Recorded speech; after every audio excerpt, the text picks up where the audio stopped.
happening live stream because there's 6 here and today in this video. It's something a little bit different.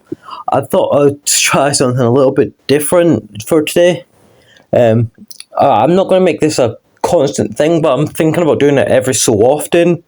So what it is, as you've seen from the title, these are my predictions for NXT New Year's Evil from the matches we've got so far. So let's just get into it.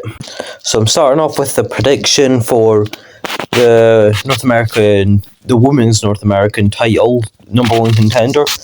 And I'd just like to add on before I go into this prediction that this isn't in order of how the matches are, because I'm not predicting that. I can't be bothered doing that. But it's just whatever I recorded first is what's going on then. So my first prediction is Lola Vice winning the number one contenders match. And why I'm not saying Stephanie, I'll tell you why in just a minute. But I'm going with Lola Vice because she seems to have been getting like a relatively big, I wouldn't say a big push, but she seems to be getting a push. And North American title would be a great start for her. And Cora Jade, she's just there to take the pin. I like Cora Jade, but that's the only reason she's in this match, to take the pin, I feel. And I'm not saying Kalani's winning, because she's literally just had the title. I don't see why she'd go after it. I mean, I see why she'd go after it again, but I don't see why they'd make her. I feel like they'd want to put her on higher, go for the NXT title. So that's why I'm going with Lola Vice. So she's going to win by pinning Cora Jade. My next prediction is Julia versus Roxanne Perez for the NXT Women's title. I'm going with Julia. And this is why. Julia, they're not going to give her a second chance at the belt for no reason if they're just going to make her lose. So that's one reason Roxanne's losing. Another, she's been in NXT like 2 years now. She's proven herself. She's over. She's a 2-time NXT champion. She's going to the main roster. I don't really want her to go to the main roster. I love her. I think I'd love to see her on the main roster, but she just get lost in the shuffle, and she is way too good to just be lost in the shuffle of the main roster, like Lyra Valkyria. But it's looking like she's going to win the women's IC title, so that's a plus. But I feel like if Roxanne goes to the main roster, she's just going to get lost in the shuffle, which I don't want, but I feel it's going to happen. And the way the match is going to end is Julia is going to be about to pin Roxanne Perez. Cora Jade comes running out, puts Roxanne's foot on the bottom rope, and then because of that, Stephanie Vaquer comes out, attacks Cora Jade, and then Julia hits her with her finisher. Can't remember what it's called. Don't slate me. But Julia hits Roxanne with her finisher. She gets the pin, and then Stephanie Vaquer goes in and congratulates her and celebrates with her. The camera stays on them. Stephanie Vaquer turns heel on her, and that's why she's not going to win the number one contenders match, because she's going to turn heel on Julia, and that's going to be setting up for the next pay-per-view, the next NXT pay-per-view anyway, or PLE, whatever the fuck you want to call it. I don't give a fuck. But next pay-per-view, PLE, whatever you want. Julia, Stephanie Vaquer, NXT Women's title. There we go. My next prediction is for Charlie Dempsey versus Lexis King for the Heritage Cup. And Charlie Dempsey is retaining, and this is how. Right, so Charlie Dempsey, it's going to be a close match, but Charlie Dempsey is retaining. It's going to be like the very last 10 seconds he's going to win in the 6th round, and he's going to win because it's going to end 3-2. And the way it's going to end is Lexus King is all over him. Miles Bourne or Tavion Heights jumps up on the apron.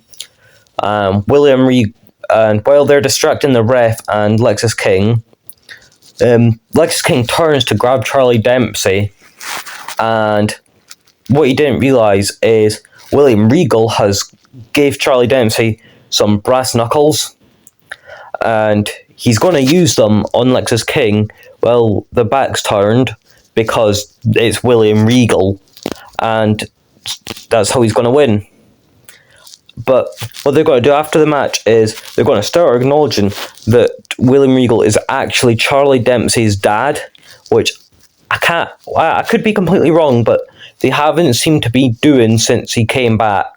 Not really, you kind of what I mean. Since he came back and like been doing stuff with Lexus King and Charlie Dempsey. Next prediction is Tatum Paxley, Shotzi, and Gigi Dolan versus Fatal Influence. What I'm going to start off by saying here is I don't think they're going to come out as Shotzi, Tatum Paxley, and Gigi Dolan. I think they're going to come out as Chemical X, and I'm just basing that off what they put on their Instagram. Like all three of them put a picture of them, Chemical X, in the caption. So I'm figuring that's going to be their name. But we'll see. But let's get into the prediction. Chemical X, that's what I'm calling them, because I'm pretty sure that's what they're going to be called, are going to be Fatal Influence. It's their first feud as a team, and they're against heels. They're winning. That's it. And I'm happy with that. I love everyone in that match, so I honestly wouldn't care. I honestly don't care who wins. So, and it's just going to end normally. There's going to be nothing special or anything like that. The only thing that's going to happen at the end is Fatal Influence attack them. It's that simple. Next prediction is the triple threat for the NXT title, and Obafemi is winning. It's that simple. And the reason Trick isn't retaining is the same reason as Roxanne Perez. Being in NXT long enough, both proved themselves, both over. They're both going to the main roster.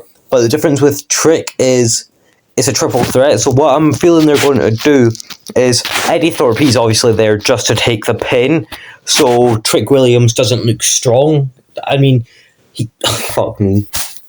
He's just there so Trick Williams looks strong and doesn't look weak for his main roster debut. And, well, Obafemi he deserves the NXT title. He's still a bit green, so I see why he's not going to the main roster. I'd like him to, but give it a couple months and I reckon he'll be on the main roster. So, yeah, that's it for this.